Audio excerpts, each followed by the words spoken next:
Hello, मेरा नाम सचिन है और आज हम पढ़ेंगे क्लास 1 का चैप्टर नंबर 20 एक्सरसाइज 20 बी का क्वेश्चन नंबर ये है 9।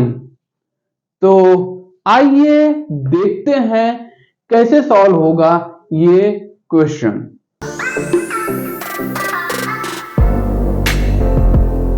तो आ जाओ दोस्तों, सॉल्व करते हैं इस क्वेश्चन को।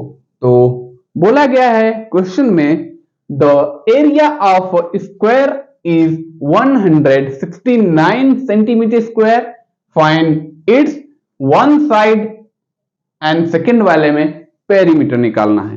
क्वेश्चन फिर से पढ़ते हैं। बोला गया है the area of square is 169 centimetre square, find its one side and second वाले में पेरीमीटर। क्वेश्चन फिर से पढ़ते हैं।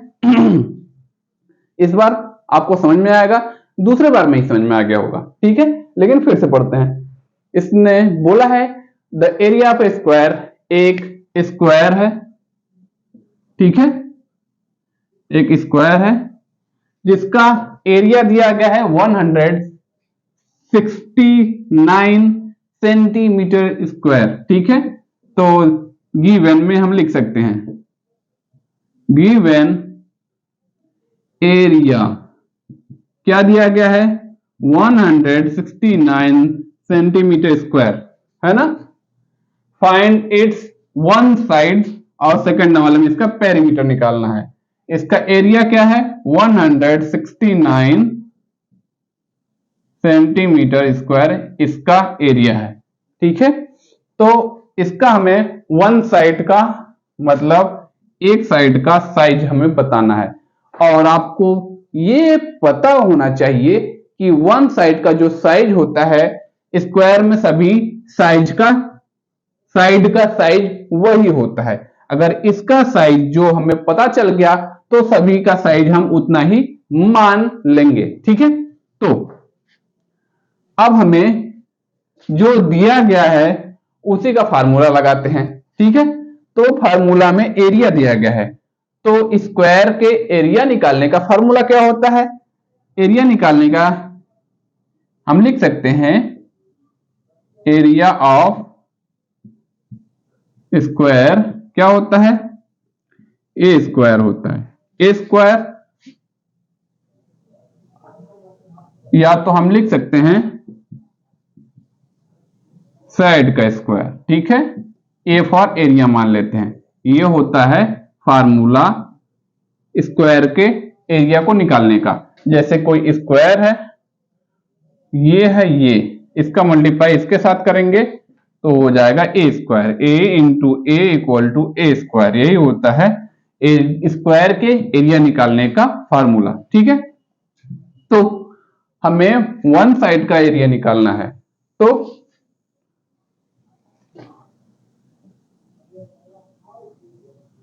साइड ऑफ वन साइड का एरिया नहीं, size of one side, size of one side क्या हो जाएगा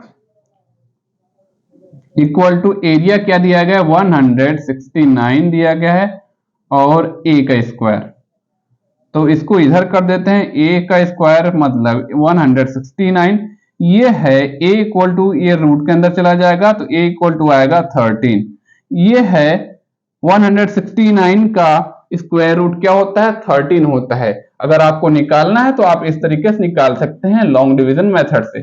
पहले हम क्या करेंगे, पेयर बनाएंगे। राइट साइड से इसका पेयर बनेगा और 1 का पेयर नहीं बन रहा है तो इसके आगे एक 0 लगा लेंगे, ठीक है। तो अब हम किसके लिए 1 के लिए ऐसा टेबल पढ़ेंगे जिसको 1 के टेबल में 1 आए, 1 के लिए ऐसा टेबल पढ़ेंगे कि 1 आए। तो 1 1 जा 1 होता है, 1 यहां लिखा है तो 1 यहां भी लिखेंगे। इसको करेंगे ऐड, 1 1 2 हो जाएगा, 1 से 1 सब्ट्रैक्ट होगा, ये खत्म हो जाएगा। अब एक पेयर हम उतार सकते हैं। अब यहां हम ऐसा नंबर लिखेंगे जिसका यहां जो नंबर लिखेंगे इसका नंबर यहां भी वही लिखेंगे। इन दोनों का मल्टीप्लाई करने के बाद 69 आए, ठीक है। तो अगर यहां हम 3 लिखेंगे, अगर हम अगर हम 2 लिखते हैं तो हो गया 22 यहां बन गया, यहाँ 2 है तो 22 दूनी यहाँ 44 हो जाता, 69 से बहुत कम हो जाता। हम क्या करेंगे, यहाँ रखेंगे 3, अगर यहाँ हम 3 रखेंगे तो यहाँ भी 3 रखना पड़ेगा। ये हो गया 23 और ये हो गया 3। अगर 23 का मल्टीप्लाई 3 से करेंगे क्या आ जाएगा, 69 आएगा। 3 3 जा 9 हो गया, 3 2 जा 6 आ गया। तो सब्ट्रैक्ट करेंगे तो कट जाएगा। ये हो गया 169 का स्क्वायर रूट। ठीक है, ये निकालने का लॉन्ग डिवीजन मेथड है। ठीक है, तो a इक्वल टू आ गया है 13। वन आर्म का साइज क्या है, a इक्वल टू 13। तो जब एक आर्म का साइज 13 है तो सभी का 13 ही होगा, क्योंकि स्क्वायर का आर्म का साइज सेम होता है। ठीक है, और हमें क्या निकालना है, हमें निकालना है पेरीमीटर। क्या निकालना है, पेरीमीटर। तो उसको फिर बना लेते हैं। पेरीमीटर, स्क्वायर के पेरीमीटर निकालने का सबसे सिंपल आइडिया क्या होता है, किसी भी शेप का पेरीमीटर निकालने का सबसे सिंपल आइडिया ये होता है कि उसके सभी आर्म को हम ऐड कर देंगे तो पेरीमीटर निकल जाएगा। और फार्मूले से निकालना चाहते हैं तो क्या हो जाता है, 4a, जैसे a कितनी बार,